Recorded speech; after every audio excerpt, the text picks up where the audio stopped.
La directora i l'Àgata ajuden la Simona a pujar en una mena de carrossa casolana. Es tracta d'una cadira ampla collada a una plataforma amb rodes que el personal de la residència decora segons la festivitat de torn.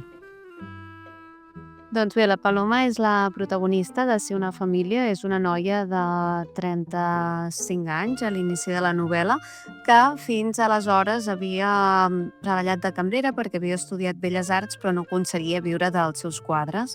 Per això hi ha un moment en què busca una mica més d'estabilitat i decideix fer un curs de hostessa de vol.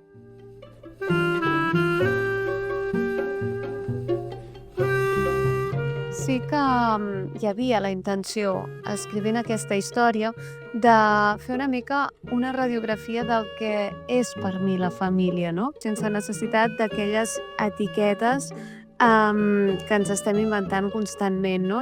Que tots podem ser família sempre i quan hi hagi aquesta relació doncs, de cures, d'amor, de respecte.